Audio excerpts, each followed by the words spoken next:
मित्रांनो, मी सुवर्णा मगर आपल्या सर्वांचा स्पर्धा अभ्यास या यूट्यूब चॅनलवरती स्वागत करते. विद्यार्थी मित्रांनो, आजच्या व्हिडिओमध्ये आपण 23, 24 आणि 25 एप्रिल या दिवशीचे काही महत्त्वाचे करंट अफेअर्स अभ्यासणार आहोत. चला तर मग आजच्या व्हिडिओला सुरुवात करूया. फर्स्ट क्वेश्चन आहे, महाराष्ट्र राज्य मार्ग परिवहन महामंडळाचे सदिच्छा दूत म्हणून कोणाची निवड करण्यात आली आहे? तर या प्रश्नाचे योग्य उत्तर आहे पर्याय क्रमांक 4.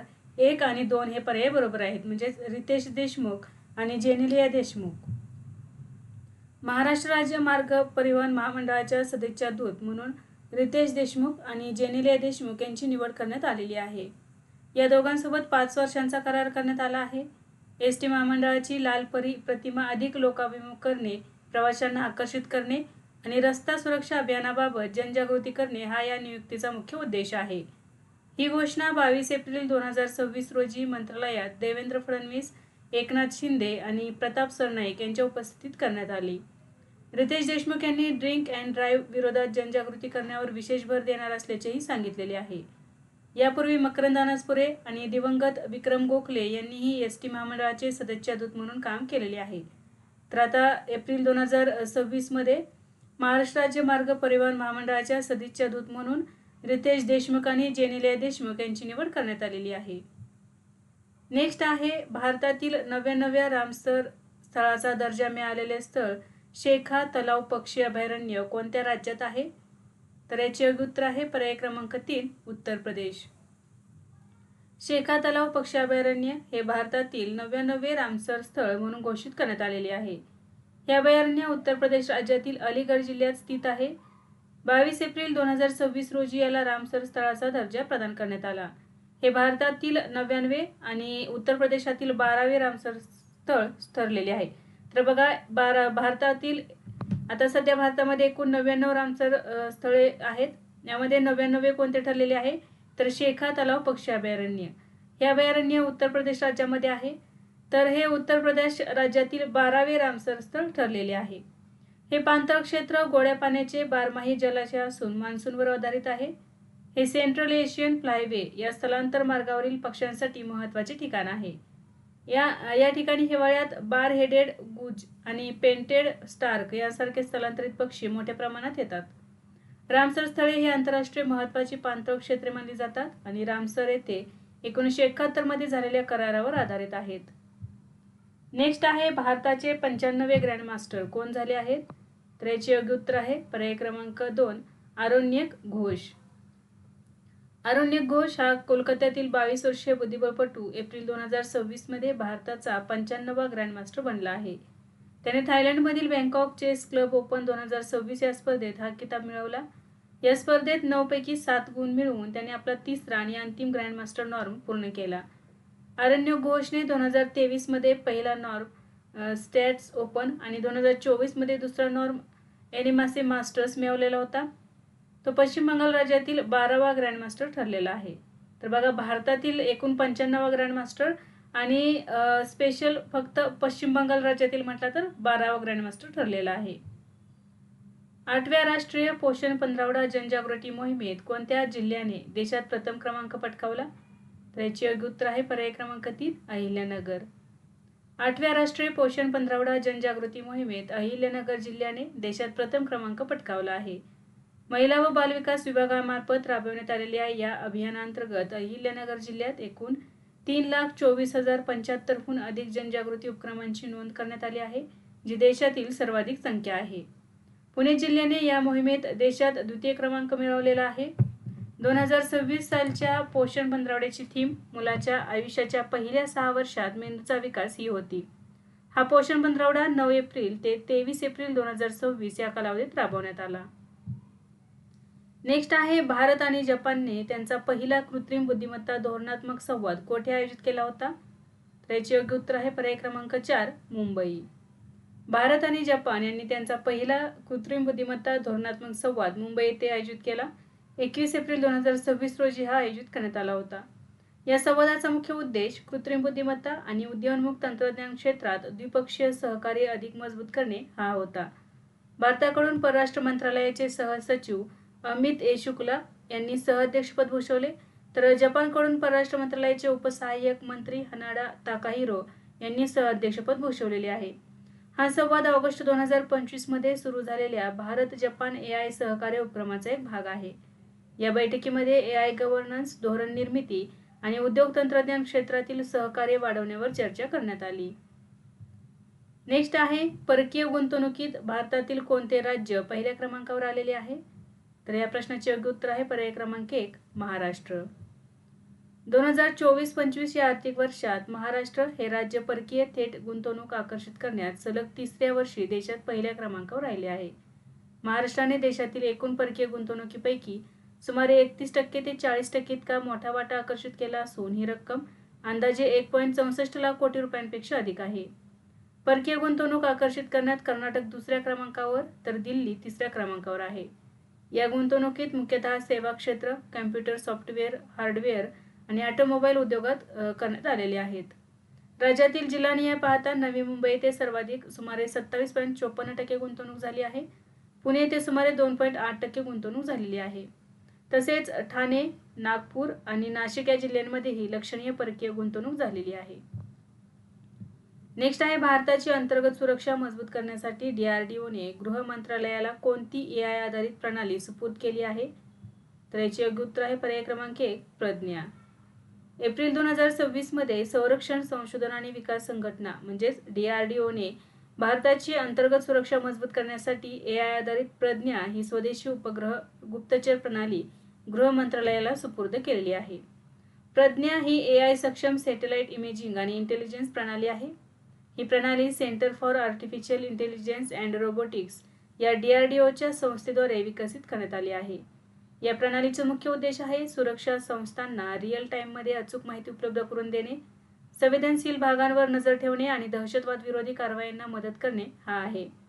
प्रज्ञा प्रणालीच्या मदतीने सीमा व्यवस्थापन अधिक प्रभावी होण्यास आणि सुरक्षा यंत्रणांना त्वरित निर्णय घेण्यास मदत होते.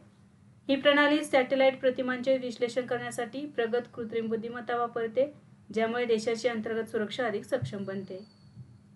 नेक्स्ट आहे, भारतात ऑनलाईन गेमिंग नियम 2026 केव्हा लागू होतील? तर या प्रश्नाचे योग्य उत्तर आहे पर्याय क्रमांक 1 मे 2026 पासून.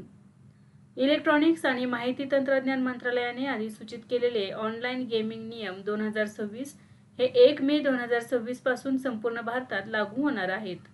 हे नियम ऑनलाईन गेमिंग प्रोत्साहन आणि नियमन कायदा 2025 अंतर्गत लागू करण्यात आले आहेत. या नियमांचा मुख्य उद्देश रिअल मनी गेम्सवर नियंत्रण ठेवणे, ई स्पोर्ट्सचे नियमन करणे आणि वापरकर्त्यांची सुरक्षा वाढवणे हा आहे. जुगार, सट्टेबाजी आणि आर्थिक जोखीम असलेल्या रिअल मनी गेम्सवर कडक बंदी घालण्यात आलेली आहे. गेम्सचे वर्गीकरण आणि नोंदणी करण्यासाठी online gaming authority of India ही नवीन केंद्रीय नियामक संस्था स्थापन केली जाणार आहे. मुलांच्या सुरक्षेसाठी पेरेंटल कंट्रोल, वयोमर्यादा पडताळणी आणि वेळेचे निर्बंध अनिवार्य करण्यात आलेले आहेत. नियमांचे उल्लंघन केल्यास प्लॅटफॉर्मवर दंड किंवा बंदी घालण्याची तरतूद आहे. गेमिंग कंपन्यांना परवाना घ्यावा लागेल आणि हा जो परवाना आहे हा 5 वर्षावरून 10 वर्षापर्यंत वाढवण्यात आलेला आहे. नेक्स्ट आहे, संरक्षण मंत्रालयाने कोणत्या रणगाड्यांकरिता ट्रॉल असेंब्ली खरेदी करण्यासाठी करार केला आहे? तर याचे योग्य उत्तर आहे पर्याय क्रमांक 4 T-72 आणि T-90. एप्रिल 2026 मध्ये संरक्षण मंत्रालयाने भारतीय लष्कराच्या T-72 रणगाडा आणि T-19 रणगाडा यासाठी ट्रॉल असेंब्ली खरेदी करण्याचा करार केला आहे. या कराराची एकूण किंमत सुमारे 975 कोटी रुपये आहे. हा करार भारत अर्थ मूव्हर्स लिमिटेड आणि electro न्यूमॅटिक्स and hydraulics private limited यांच्यासोबत करण्यात आला आहे. ही ट्रॉल असेंब्ली संरक्षण संशोधन आणि विकास संघटनेने विकसित केली आहे. या प्रणालीच्या मदतीने युद्धक्षेत्रातील भूसुरुंग साफ करून रणगाड्यांसाठी सुरक्षित मार्ग तयार करता येतो, ज्यामुळे लष्कराची कार्यक्षमता वाढते. ही खरेदी बाय म्हणजेच इंडियन IDDM श्रेणीत आत्मनिर्भर भारत उपक्रमांतर्गत करण्यात आली असून स्वदेशी उत्पादनाला प्रोत्साहन दिले जात आहे. नेक्स्ट आहे, फिडे महिला कॅन्डिडेट्स टूर्नामेंट 2026 जिंकणारी पहिली भारतीय महिला कोण बनली आहे? तर याचे योग्य उत्तर आहे पर्याय क्रमांक 3 आर वैशाली. फिडे महिला कॅन्डिडेट्स टूर्नामेंट 2026 जिंकणारी पहिली भारतीय महिला बुद्धिबळपटू ठरलेली आहे आर वैशाली. एप्रिल 2026 मध्ये सायप्रस येथे पार पडलेल्या या स्पर्धेत विजय मिळवून वैशालीने इतिहास रचला. या स्पर्धेच्या शेवटच्या फेरीत वैशालीने रशियाच्या कॅटरिना लॅग्नोचा पराभव करून गुणतालिकेत अव्वल स्थान पटकावले. या विजयामुळे आता वैशालीला महिला जागतिक बुद्धिबळ चॅम्पियनशिपमध्ये चीनच्या विद्यमान विश्वविजेत्या जू वेनजून विरुद्ध खेळण्याची संधी मिळणार आहे. नेक्स्ट आहे स्टोअर फ्रेंडली एशियाचे सहसंस्थापक ऑर्थर लॉ यांना 2026 सालासाठी कोणता सन्मान मिळाला आहे? तर याचे उत्तर आहे पर्याय क्रमांक 2 यंग ग्लोबल लीडर हा पुरस्कार. स्टोअर फ्रेंडली एशियाचे सहसंस्थापक आणि व्यवस्थापकीय प्रमुख ऑर्थर लॉ यांना वर्ल्ड इकॉनॉमिक फोरमच्या 2026च्या यंग ग्लोबल लीडर्स वर्गात अधिकृतपणे समाविष्ट करण्यात आले आहे. हा पुरस्कार व्यवसाय, सार्वजनिक धोरण, विज्ञान आणि सामाजिक प्रभाव या क्षेत्रांमध्ये महत्त्वपूर्ण योगदान देणाऱ्या 40 वर्षाखालील नेत्यांना दिला जातो. वर्ल्ड इकॉनॉमिक फोरम ही स्वित्झर्लंडमधील जिनिव्हा येथे स्थित एक आंतरराष्ट्रीय संस्था आहे. नेक्स्ट आहे अलीकडेच चर्चेत आलेला ट्युमेन नदीवर बांधण्यात येणारा नवीन रस्ता पूल कोणत्या दोन देशांच्या दरम्यान आहे? तर याचे उत्तर आहे पर्याय क्रमांक 4 रशिया आणि उत्तर कोरिया. उत्तर कोरिया आणि रशियाने 21 एप्रिल 2026 रोजी ट्युमेन नदीवरील त्यांच्या पहिल्या सीमापार रस्ते पुलाच्या जोडणीच्या स्मरणार्थ एक समारंभ आयोजित केला होता. 19 जूनपर्यंत या पुलाचे बांधकाम पूर्ण होईल. हा पूल रशियामधील खासान आणि उत्तर कोरियामधील तुमांगांग यांच्या दरम्यान आहे. या पुलामुळे दोन्ही देशांमधील व्यापार, पर्यटन आणि मानवतावादी देवाणघेवाणीत लक्षणीय वाढ होण्याची अपेक्षा आहे. ट्युमेन नदी ही 521 किलोमीटर लांबीची नदी असून ती चीन, उत्तर कोरिया आणि रशियाच्या सीमेमधून वाहत जाऊन अखेरीस जपानच्या समुद्राला मिळते. या नदीचा उगम चीन आणि उत्तर कोरियाच्या सीमेवरील चांगबाई पर्वतरांगांमध्ये होतो. नेक्स्ट क्वेश्चन आहे 2025 मध्ये भारतातील कोणत्या राज्यांमधील लँडफिल्सचा समावेश महाप्रदूषकमध्ये करण्यात आला आहे? तर याचे उत्तर आहे पर्याय क्रमांक 2 तेलंगणा आणि Maharashtra. University of California Los Angeles यांच्या स्टॉप मिथेन प्रोजेक्टच्या अहवालानुसार 2025 मध्ये जगातील सर्वाधिक मिथेन उत्सर्जन करणाऱ्या 25 कचराभूमींची यादी जाहीर करण्यात आली आहे. या अहवालाचे नाव आहे spotlight on the top 25 methane looms in 2025 landfills असे आहे आणि त्यात 18 देशातील कचराभूमींचा समावेश आहे. तेलंगणा राज्यातील हैदराबाद येथील जवाहरनगर कचराभूमी ही ताशी सुमारे 5.9 टन मिथेन उत्सर्जन करत असून ती या यादीत 4थ्या क्रमांकावर आहे. महाराष्ट्र राज्यातील मुंबई येथील कांजूरमार्ग कचराभूमी ही ताशी सुमारे 4.9 टन मिथेन उत्सर्जित करत असून ती या यादीमध्ये 12व्या क्रमांकावर आहे.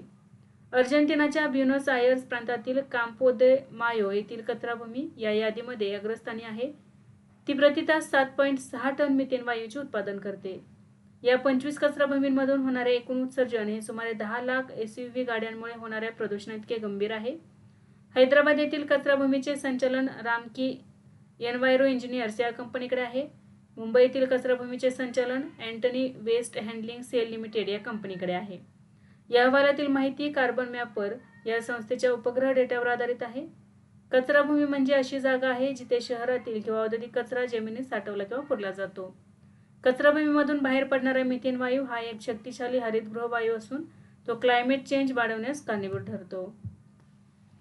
नेक्स्ट क्वेश्चन आहे नासाची नॅन्सी ग्रेस रोमन अवकाश दुर्बीण प्रक्षेपणासाठी केव्हा तयार होण्याची अपेक्षा आहे? त्याचे उत्तर आहे पर्याय क्रमांक 2 2026च्या अखेरपर्यंत. नासाची नॅन्सी ग्रेस रोमन अवकाश दुर्बीण ही 2026च्या अखेरीस प्रक्षेपित होणार आहे. ही दुर्बीण हबलपेक्षा 100 पट अधिक विस्तृत दृष्टिक्षेत्रासह 1000 पट अधिक वेगाने विश्वाचा नकाशा तयार करेल. त्याचा मुख्य आरसा 2.4 मीटर रुंद आहे. डार्क एनर्जी, डार्क मॅटर आणि बाह्यग्रहांचा अभ्यास करणे हा याचा मुख्य उद्देश आहे. यामध्ये एक कोरोनोग्राफ आहे जो ताऱ्यांचा प्रकाश रोखून ग्रहांना थेट पाहू शकतो. रोमन स्पेस टेलिस्कोप पृथ्वीपासून सुमारे 10 लाख मैल अंतरावर असलेल्या लॅग्रेंज पॉइंट 2 येथून कार्यरत असेल. नेक्स्ट आहे बालिकतन हा युद्धाभ्यास कोणत्या दोन देशात आयोजित केला जातो? तर याचे उत्तर आहे पर्याय क्रमांक 3 फिलिपिन्स आणि अमेरिका. बालिकतन हा फिलिपिन्स आणि अमेरिका या देशांमध्ये आयोजित केला जाणारा वार्षिक संयुक्त लष्करी सराव आहे.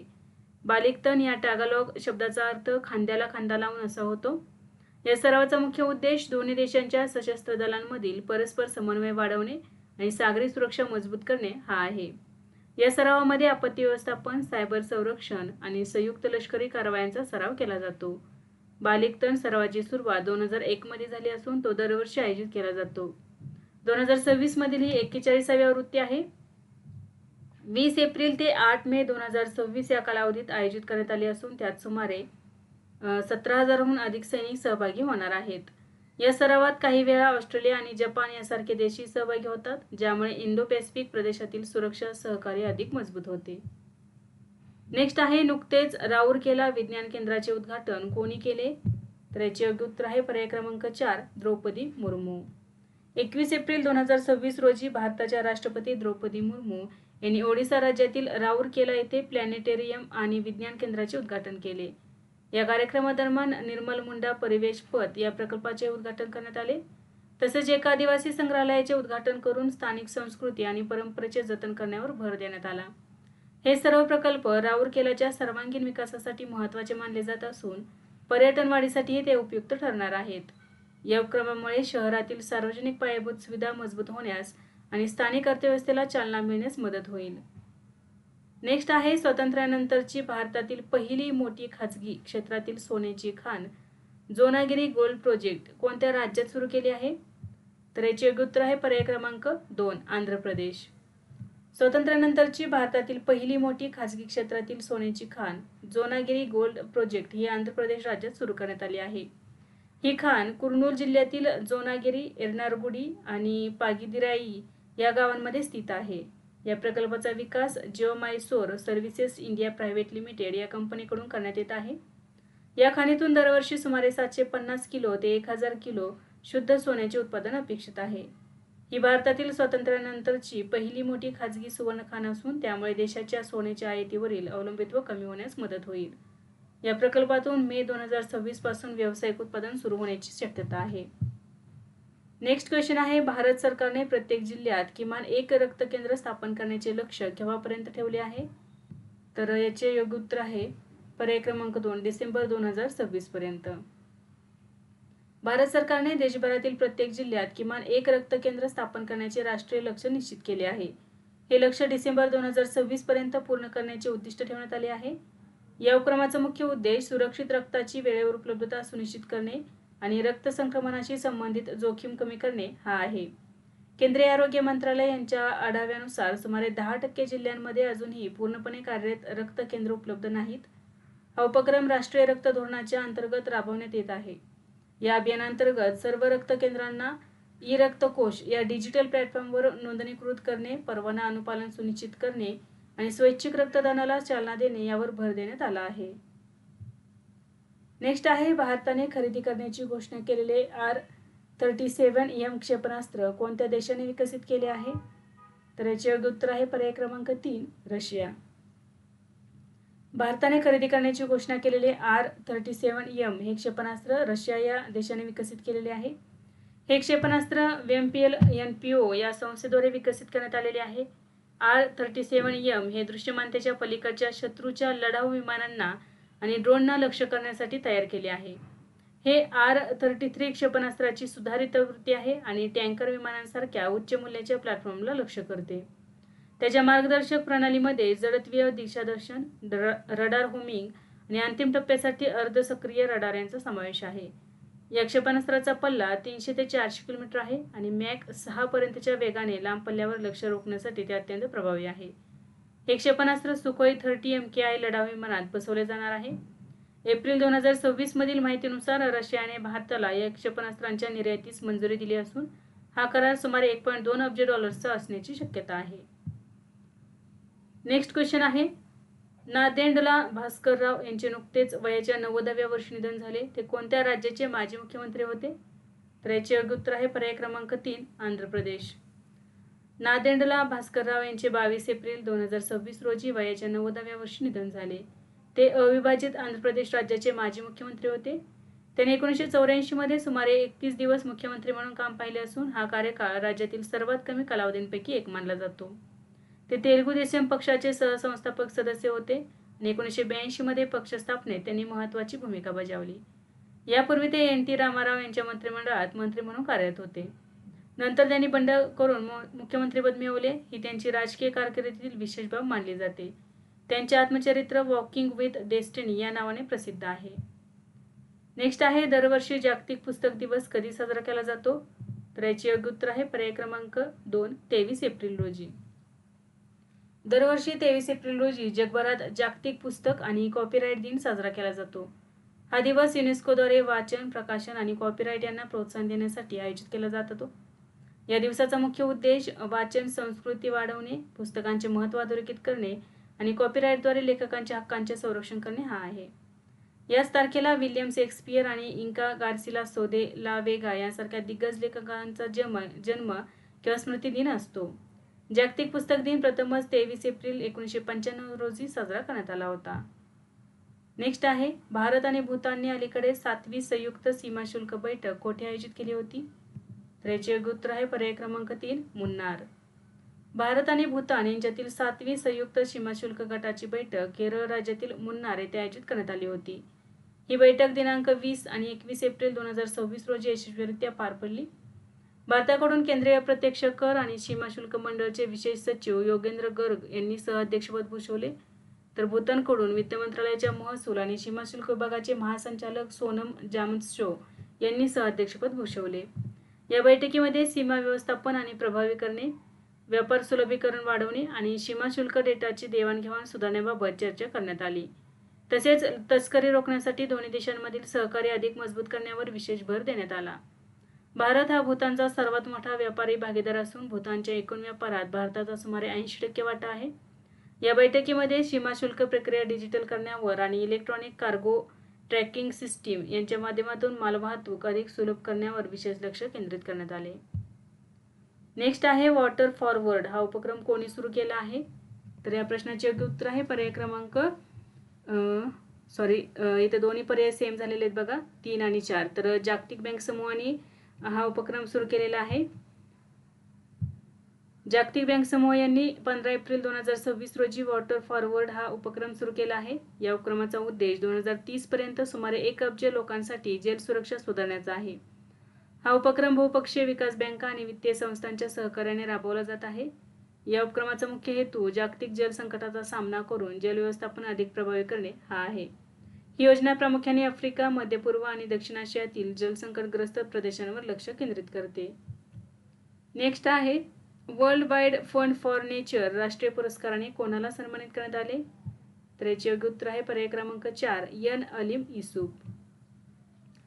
एन अलीम युसूफ यांना world wide fund for nature राष्ट्रीय पुरस्कार 2026 ने सन्मानित करण्यात आले आहे. ते केरळ राज्यातील कोझिकोड येथील Malabar Botanical Garden and Institute for Plant सायन्सेसमध्ये वनस्पतीशास्त्र संशोधक म्हणून कार्यरत आहेत. त्यांनी आक्रमक वनस्पतींच्या प्रजाती ओळखण्यासाठी न्यूपॅथी आयडी नावाचे कृत्रिम बुद्धिमत्ता आधारित मोबाईल ॲप्लिकेशन विकसित केले आहे. हे ॲप 100हून अधिक आक्रमक वनस्पती प्रजाती ओळखू शकते आणि त्यांच्या प्रसाराचे भौगोलिक मॅपिंग देखील करू शकते. या पुरस्काराचे वितरण हैदराबाद येथे आयोजित national eco youth innovation summit 2026 मध्ये करण्यात आले. वर्ल्ड वाईल्डलाईफ फंड स्थापना झालेली आहे 29 एप्रिल 1961 रोजी. मुख्यालय आहे ग्लँड, स्वित्झर्लंड. नेक्स्ट क्वेश्चन आहे, हर्बालाइफ इंडियाने वनस्पती पेशी किण्वनावरील भारतातील पहिले उत्कृष्टता केंद्र स्थापन करण्यासाठी कोणत्या संस्थेसोबत सामंजस्य करार केला? तर याचे योग्य उत्तर आहे पर्याय क्रमांक 1, IIT मद्रास. हर्बालाइफ इंडियाने वनस्पती पेशी किण्वनावरील भारतातील पहिले उत्कृष्टता केंद्र स्थापन करण्यासाठी भारतीय तंत्रज्ञान संस्था मद्राससोबत सामंजस्य करार केला आहे. हे केंद्र वनस्पती आधारित किण्वन तंत्रज्ञानाद्वारे हर्बल बायोमास, अर्क आणि उच्च मूल्य असलेल्या फायटोकेमिकल्सच्या शाश्वत उत्पादनासाठी संशोधन आणि विकास करण्यावर लक्ष केंद्रित करेल. हे उत्कृष्टता केंद्र IIT मद्रास रिसर्च पार्क येथे स्थापन केले जाणार आहे. हे केंद्र जून 2026 पासून कार्यान्वित होण्याची अपेक्षा आहे. हे प्रगत उपकरणे आणि बायोरिएक्टर आधारित तंत्रज्ञानाचा वापर करून पारंपरिक शेतीतील मर्यादांवर मात करण्यास मदत करेल. हा प्रकल्प हर्बालाइफ इंडियाच्या कॉर्पोरेट सोशल रिस्पॉन्सिबिलिटी उपक्रमांतर्गत अर्थसहाय्यित आहे. नेक्स्ट आहे, अलीकडेच कोणत्या राज्याने खासी, गारो यांना अधिकृत राज्यभाषा म्हणून मान्यता दिली? तर याचे योग्य उत्तर आहे पर्याय क्रमांक 2, मेघालय. मेघालय राज्य मंत्रिमंडळाने 16 एप्रिल 2026 रोजी मेघालय अधिकृत भाषा अध्यादेश 2026 ला मंजुरी दिली आहे. हा निर्णय मुख्यमंत्री कॉनरेड संगमा यांच्या नेतृत्वाखालील मंत्रिमंडळाने घेतला आहे. या अध्यादेशाद्वारे खासी आणि गारो या स्थानिक भाषांना इंग्रजीप्रमाणेच अधिकृत राज्यभाषा म्हणून मान्यता देण्यात आली आहे. या निर्णयामुळे पूर्वीचा मेघालय राज्य भाषा कायदा 2005 रद्द करण्यात आला आहे, ज्यामध्ये इंग्रजी ही एकमेव अधिकृत भाषा होती. खासी आणि गारो भाषा यापूर्वी केवळ सहयोगी अधिकृत भाषा म्हणून वापरल्या जात होत्या, परंतु आता त्यांना पूर्ण अधिकृत दर्जा देण्यात आलेला आहे. तर बघा आता अधिकृत भाषा कोणत्या असणार आहेत मग? इंग्रजी, खासी आणि गारो या तिन्ही भाषा अधिकृत राज्यभाषा म्हणून असणार आहेत मेघालयच्या.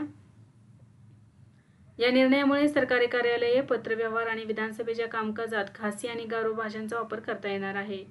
या निर्णयाचा मुख्य उद्देश स्थानिक भाषा आणि संस्कृतीचे जतन करणे तसेच प्रशासनात अधिक समावेशकता वाढवणे हा आहे. नेक्स्ट आहे 14 आणि 15 मे 2026 रोजी ब्रिक्स परराष्ट्र मंत्र्यांची बैठक कोठे होणार आहे? तर याचे योग्य उत्तर आहे पर्याय क्रमांक 3 नवी दिल्ली. भारत 14 आणि 15 मे 2026 रोजी नवी दिल्लीत ब्रिक्स परराष्ट्र मंत्र्यांच्या बैठकीचे आयोजन करणार आहे. 2026 मध्ये भारताच्या ब्रिक्स अध्यक्षतेखाली या कार्यक्रमाचे आयोजन केले जात आहे.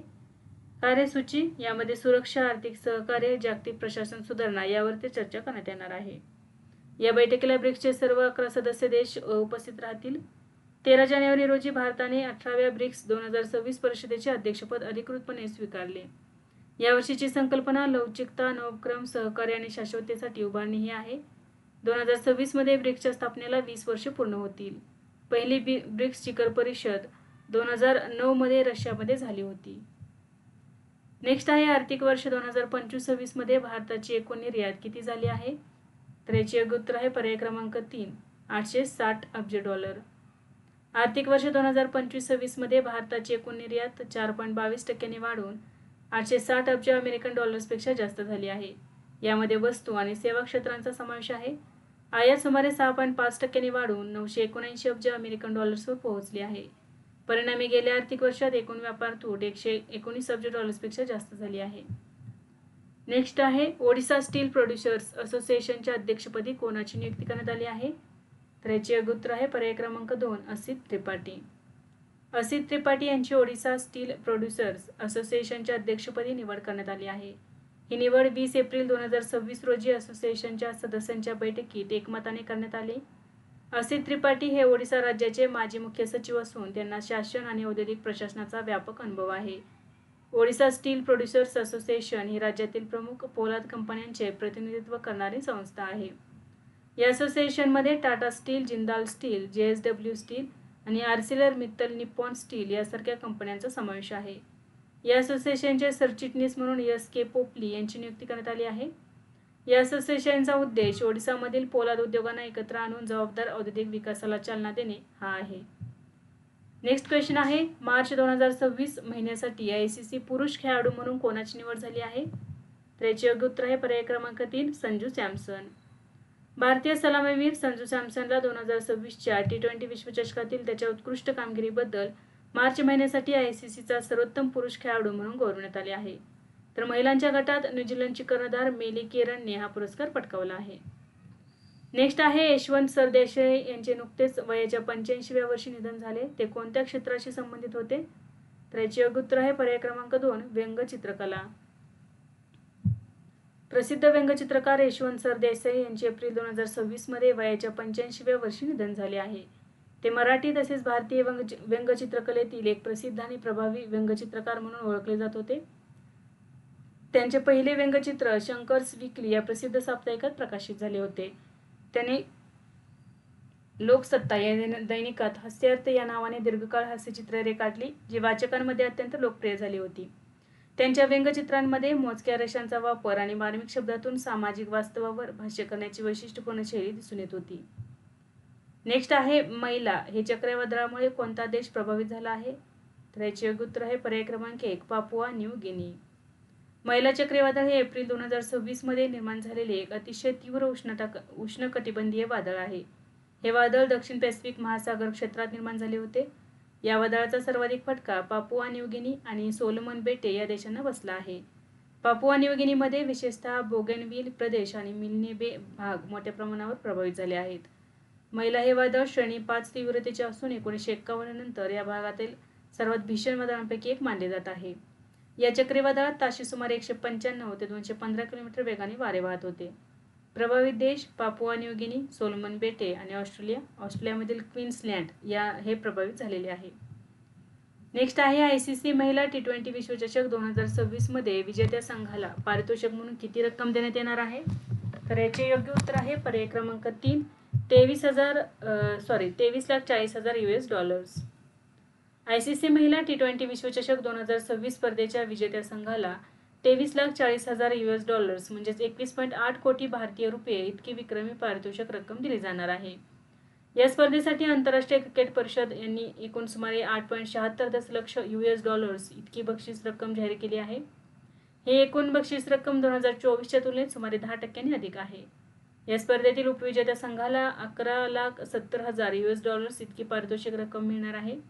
उपांत्य फेरीत पराभूत होणाऱ्या प्रत्येक संघाला 6,75,000 US डॉलर्स इतकी रक्कम दिली जाणार आहे. साखळी फेरीतील प्रत्येक विजयासाठी संघाला 31,154 US डॉलर्स इतके बक्षीस दिले जाणार आहे.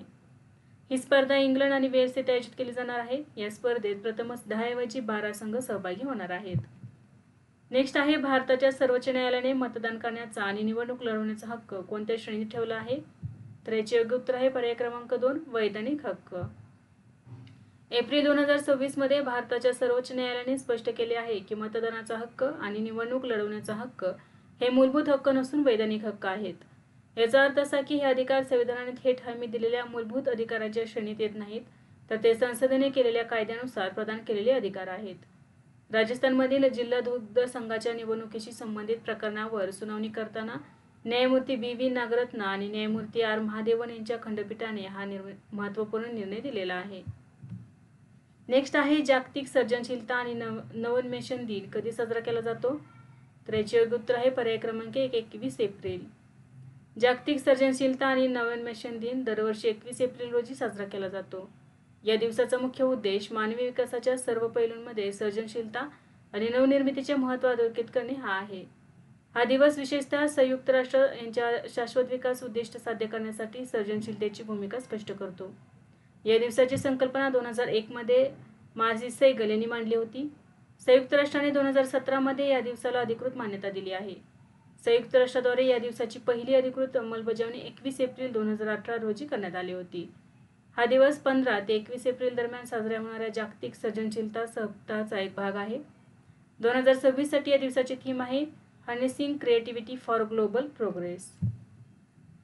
नेक्स्ट क्वेश्चन आहे इलेक्रामा 2027 साठी कोणता देश भागीदार देश म्हणून घोषित करण्यात आला आहे? तर याचे योग्य उत्तर आहे पर्याय क्रमांक 1 जर्मनी. जर्मनी हा देश इलेक्रामा 2027 साठी भागीदार देश म्हणून घोषित करण्यात आला आहे. या जागतिक प्रदर्शनाची 17वी आवृत्ती असणार आहे. हे जगातील सर्वात मोठे विद्युत प्रदर्शन आहे. या प्रदर्शनाचा कालावधी 20 ते 24 फेब्रुवारी 2027 असा निश्चित करण्यात आला आहे. हे प्रदर्शन India expo mart greater Noida येथे आयोजित केले जाणार आहे. या प्रदर्शनाचे आयोजन Indian electrical and electronics manufacturers association यांच्याद्वारे करण्यात येते. जर्मनीची निवड तंत्रज्ञान, नाविन्य आणि शाश्वतता या क्षेत्रातील सहकार्य अधिक मजबूत करण्यासाठी करण्यात आली आहे. एप्रिल 2026 मध्ये या आवृत्तीचा औपचारिक शुभारंभ नवी दिल्ली येथे करण्यात आला. केंद्रीय विद्युत प्राधिकरणाचे अध्यक्ष घनश्याम प्रसाद यांच्या हस्ते या कार्यक्रमाचे अनावरण आणि लोगोचे उद्घाटन करण्यात आले आहे. नेक्स्ट आहे गोल्फ वर्ल्डर्स क्लासिक 2026 स्पर्धेचे विजेतेपद कोणी पटकावले? तर याचे योग्य उत्तर आहे पर्याय क्रमांक 4 शुभंकर शर्मा. शुभंकर शर्मा यांनी बोल्डर्स क्लासिक 2026 स्पर्धेचे विजेतेपद पटकावले आहे. ही स्पर्धा हैदराबाद येथील boulder hills golf and country club येथे पार पडली. शुभंकर शर्मा हे 29 वर्षीय भारतीय गोल्फपटू आहे. या स्पर्धेची पहिली आवृत्ती होती. या स्पर्धेची एकूण बक्षीस रक्कम सुमारे 1 कोटी रुपये एवढी होती. नेक्स्ट आहे लायन स्टार 5 हा कोणत्या दोन देशांमधील द्विपक्षीय नौदल सराव आहे? तर याचे योग्य उत्तर आहे पर्याय क्रमांक 1 पाकिस्तान आणि श्रीलंका. लायन स्टार 5 हा पाकिस्तान आणि श्रीलंका यांच्यातील द्विपक्षीय नौदल सराव आहे. एप्रिल 2026 मध्ये हा सराव श्रीलंकेतील कोलंबो येथे समुद्रात आयोजित करण्यात आला होता. पाकिस्तानकडून PNS तैमूर आणि PNS असलत या युद्धनौका या सरावात सहभागी झाल्या होत्या. या सरावाचा मुख्य उद्देश दोन्ही देशांमधील सागरी सहकार्य वाढवणे आणि अनुभव व तांत्रिक ज्ञानाची देवाणघेवाण करून प्रादेशिक समन्वय मजबूत करणे हा आहे. नेक्स्ट आहे भारत आणि दक्षिण कोरियाने 2030 पर्यंत द्विपक्षीय व्यापार किती अब्ज डॉलर्स पर्यंत वाढवण्याचे लक्ष्य ठेवले आहे? तर याचे योग्य उत्तर आहे पर्याय क्रमांक 4 54 अब्ज डॉलर्स. भारत आणि दक्षिण कोरिया यांनी 2030 पर्यंत द्विपक्षीय व्यापार 54 अब्ज अमेरिकन डॉलर पर्यंत वाढवण्याचे लक्ष्य ठेवले आहे. या लक्ष्याद्वारे दोन्ही देशांचा सध्याचा व्यापार जवळपास दुप्पट करण्याचा उद्देश आहे. 20 एप्रिल 2026 रोजी नवी दिल्ली येथे दोन्ही देशांदरम्यान 16 सामंजस्य करारांवर स्वाक्षरी करण्यात आल्या आहेत. दक्षिण कोरियाचे राष्ट्राध्यक्ष ली जे म्युंग यांच्या भारत भेटीदरम्यान पंतप्रधान नरेंद्र मोदी यांच्या उपस्थितीत हे करार करण्यात आले. या करारांमध्ये सेमीकंडक्टर, इलेक्ट्रॉनिक्स, प्रगत उत्पादन, ई मोबिलिटी आणि हरित ऊर्जा यासारख्या महत्त्वाच्या क्षेत्रांचा समावेश आहे. या सहकार्याचा मुख्य उद्देश आर्थिक भागीदारी मजबूत करणे आणि व्यापार वाढवणे हा आहे. हे लक्ष्य साध्य करण्यासाठी दोन्ही देश सर्वसमावेशक आर्थिक भागीदारी करार अद्ययावत करण्यावर काम करत आहेत. नेक्स्ट आहे एप्रिल 2026 मध्ये किम जोंग उन यांनी कोणत्या युद्धनौकेवरून क्षेपणास्त्र चाचणीचे निरीक्षण केले? तर याचे योग्य उत्तर आहे पर्याय क्रमांक 1 चोए ह्योन. किम जोंग उन यांनी एप्रिल 2026 मध्ये त्यांच्या नौदलातील चोए ह्योन या अत्याधुनिक विनाशक युद्धनौकेवरून क्षेपणास्त्र चाचणीचे निरीक्षण केले आहे. या चाचणीत 2 सामरिक क्रूझ क्षेपणास्त्रे आणि 3 जहाजविरोधी क्षेपणास्त्रांचे यशस्वी प्रक्षेपण करण्यात आले आहे. ही चाचणी उत्तर कोरियाच्या पश्चिम किनारपट्टीजवळील पिवळा समुद्र येथे पार पडली आहे. क्रूझ क्षेपणास्त्रांनी सुमारे 2 तास 11 मिनिटे तर जहाजविरोधी क्षेपणास्त्राने 32 मिनिटांहून अधिक काळ उड्डाण करून लक्ष्यांचा अचूक वेध घेतला आहे. चोए ह्योन ही सुमारे 5000 टन वजनाची आणि अंदाजे 145 मीटर लांबीची आधुनिक युद्धनौका आहे. या युद्धनौकेत 74 सेल व्हर्टिकल लॉन्चिंग प्रणाली असून त्याद्वारे हवाई संरक्षण आणि जहाजविरोधी क्षेपणास्त्रे प्रक्षेपित करता येतात. या युद्धनौकेत प्रगत फेज्ड अँड रडार प्रणाली आणि अत्याधुनिक हवाई संरक्षण प्रणाली बसवण्यात आली आहे. त्याने दरवर्षी किमान 2 अशा अत्याधुनिक युद्धनौका नौदलात समाविष्ट करण्याचे उद्दिष्ट मानले आहे. या चाचण्यांमागील मुख्य उद्देश उत्तर कोरियाची लष्करी सज्जता आणि सागरी सुरक्षा क्षमता अधिक मजबूत करणे हा आहे. विद्यार्थी मित्रांनो, आज आपण काही महत्त्वाचे करंट अफेअर्स अभ्यासले. यासारखेच नवनवीन व्हिडिओ पाहण्यासाठी चॅनलला लाईक करा आणि सबस्क्राईब करायला विसरू नका. धन्यवाद.